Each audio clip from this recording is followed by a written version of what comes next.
ही आहे TVS Victor 3 वाल्ववाली. तर या गाडीचा प्रॉब्लेम असा झाला, या गाडीचं पूर्ण कॉम्प्रेशन वीक झालं आहे. हेड काढला बाजूला आपण ह्याचा. तर हेडची काय झाली कंडिशन वालची दाखवतो याच्यामध्ये. हे हेड आहे TVS विक्टरचं, पूर्ण आपण सुट्ट्या केलं याला. याचे वाल याच्यामध्ये दिसतं आहे, हा पूर्ण वाल जळाला या ठिकाणी. आणि ह्या गाडीमध्ये याची वाईल ह्याचे जे गाईड आहेत ते एवढे खराब झालेत, एवढा गाईड आजपर्यंत कुठल्याच गाडीचा बघितला नाही मी. हा याचा एक्झॉस्टचा. तर हा वाल बघा, याचे गाईड कसा गेला आहे, एवढा प्ले आला. म्हणजे इतके भयानक या गाडीचं गाईड खराब झालं. TVSच्या सगळ्या गाड्यांमध्ये प्रॉब्लेम आहेत वाल गाईडचे. विक्टर असो, स्टार सिटी असो, स्टार स्पोर्ट असो, सगळ्या गाड्यांमध्ये प्रॉब्लेम आहेत वालचे. हे एवढा गाईड बाद झाले. दोन्ही पण ओके आहेत एकदम. एक गाईड पूर्ण खराब आहे, तरी पण याच्यामध्ये नॉर्मल प्ले आला याच्यामध्ये पण. ज्यावेळेस ह्याचा ऑइल सील काढेल त्यावेळेस अजून साफ केल्यानंतर आपल्याला लक्षात येणार आहे याच्यामध्ये किती प्ले आला आहे ते. तर हे आहे विक्टरचं हेड 3 वाल्ववालं. ह्या गाडीचे पूर्ण हेड आपण ग्राइंडिंग करून आणलेलं आहे. तर गाडीचं सामान वापरताना गाडीला कुठलाही पार्ट असो, ब्लॉक पिस्टन असेल, वॉल असेल, कॅम्पशॉफ्ट रॉकर, पूर्ण पार्ट गाडीला इंजिनचं काम करताना ओरिजिनल वापरायचं. जसं की या गाडीचे हे 3 वाल आपण या गाडीला नवीन टाकणार आहेत ओरिजिनल. याची किंमत आहे 777 रुपये. हे हेड एकदम पूर्ण क्लीन करून ग्राइंडिंग करून आणलेलं आहे आपण. आता हे हेड आपण फिटिंग करणार आहोत. पहिल्यांदा आपण बघू हे ज्यावेळेस याचं गाईड मारण्याच्या अगोदर कसं होतं आणि आता गाईड मारल्यानंतर याच्यामधला प्ले कसा पूर्ण कमी झाला. तर हा आहे एक्झॉस्ट साईडचा वाल, याचं गाईड आपण मारून आणलेलं आहे. तर याच्यामधला पूर्ण हा प्ले कमी झाला आहे. कधी पण हेड खोललं की पहिल्यांदा गाईड चेक करायचं आपल्याला पूर्ण कसे आहेत ते. गाईड जर गेलं असेल तर वाल ज्यावेळेस आपण नवीन टाकणार त्यावेळेस गाईड पण मारून घ्यायचे. जसं की एकदम ओके. आता याच्यामध्ये पण कुठल्या प्रकारचा प्ले नाही आहे गाडीमध्ये, पूर्ण ओके ते दोन्ही पण.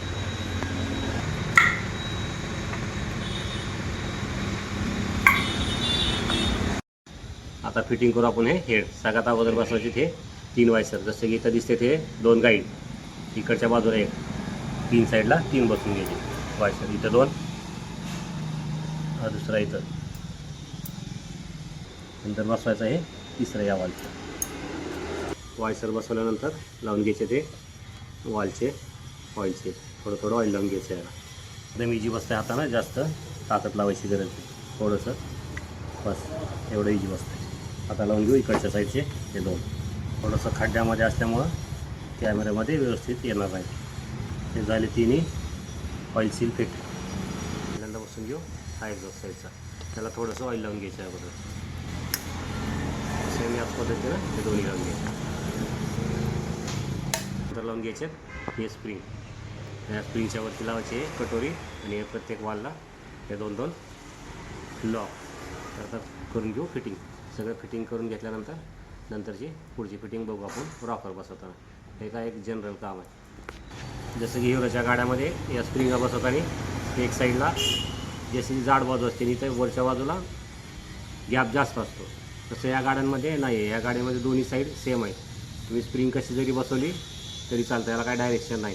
खालची बाजूवरी वरची खाली झाली तरी चालते, काय अडचण नाही. एक लॉक बसवलं आहे तरी कशा पद्धतीनं बसवायचं आहे विदाऊट पुलरचं. एक असं कापड खाली लावायचं जेणेकरून वाल वरून प्रेस केल्यानंतर खाली नाही आला पाहिजे. एक असा प्लग पाना घ्यायचा आहे, या कपड्यानं लॉक करायचं आहे. याला नुसतं प्रेस करायचं आहे. 2 मिनटात बसतं, 1 मिनटात. एक साईडचं बसलं, हे थोडंसं वर याला थोडं प्रेस केलं हे पण बसणार. असं हे दिसतं आहे, एवढं इझी बसतं. सेम आता इकडचं लावून घेऊ आपण.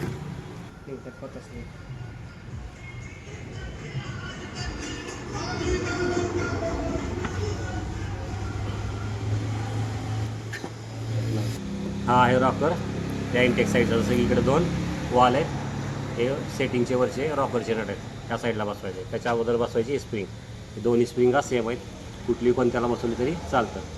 हे बसवताना त्याच्यामध्ये टाकायचं खाली आणि नंतर हे या ठिकाणी सेम असंच या रॉकरची ही स्प्रिंग बसवायची. सेम याच्यामधून घेऊन सेम असं. आता बसून घेऊ आपण पहिल्यांदा हा रॉकर इंटेक साईडचा. ही आहे याची पिन. त्याला पण बसवण्याच्या अगोदर ऑइल करायचं. पहिल्यांदा बसून घेऊ हा रॉकर. नंतर लावून घ्यायची पिन. आता बसून घेऊ हा एक्झॉस्ट साईडचा.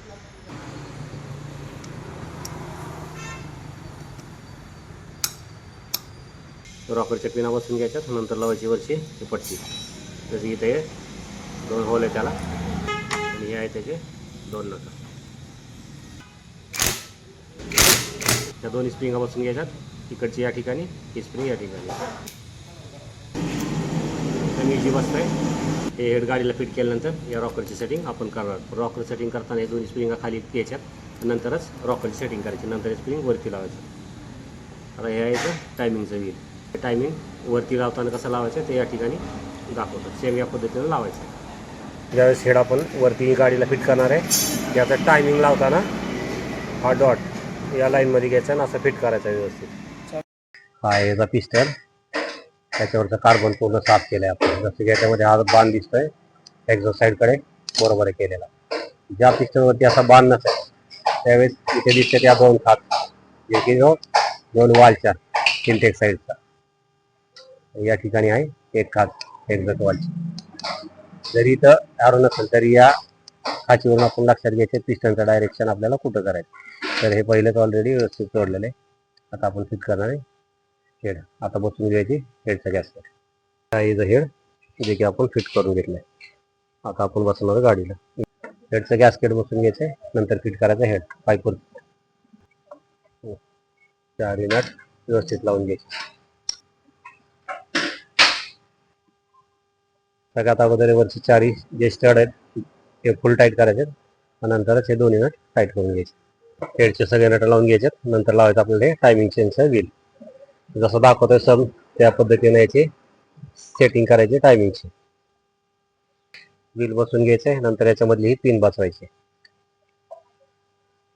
जसं दिसतंय. तर याचं टायमिंग लावताना हे डॉट आणि ते लहान लाईन आहे हे मॅच करायचं आहे. आणि या ठिकाणी आपला जो पिस्टन आहे तो टॉपला पाहिजे. तिथे जी मॅग्नेटची की आहे, आता मॅग्नेट लावल्यानंतर त्याचं टायमिंग एकदम करेक्ट दिसणार आहे.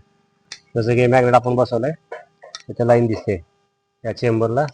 त्या ठिकाणी एक लाईन आहे आणि हा टीचा मार्किंग जसं याच्यावरती दिसतंय हे मॅच करायचं आहे. आणि वरती जसं मागा सांगितलं तसं हा डॉट आणि इथली खाच. आता एकदम व्यवस्थित टायमिंग आहे. जसं की हा अजून लूज आहे याला टाईट करायचं आपल्याला.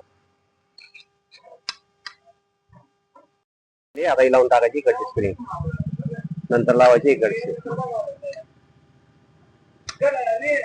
हे गाडी सगळी फिटिंग. आता लावायचं टॅपेटचं कव्हर. या 4 याचे बोल्ट सगळे सेम आहेत. कुठे लावलं तरी चालतंय. गाडीचं काम एकदम व्यवस्थित झालंय. गाडीचं काम झाल्यानंतर हा प्रॉब्लेम याच्यामध्ये आलेला आहे. आता ही गाडी बंद होती आपल्याकडे आली त्यावेळेस या गाडीचा वाल पूर्ण जळालेला होता. वाल वगैरे फिट करून गाडी स्टार्ट केली तर पूर्ण गाडी रेस होत नव्हती. त्या गाडीच्या वाल बरोबर या गाडीचा हा कार्बोरेटर पण खराब आहे. आता झालेली गाडी ओके. नंतर आपण हा नवीन कार्बोरेटर मागवणार आहे. नंतर या गाडीला फिट करणार आहे.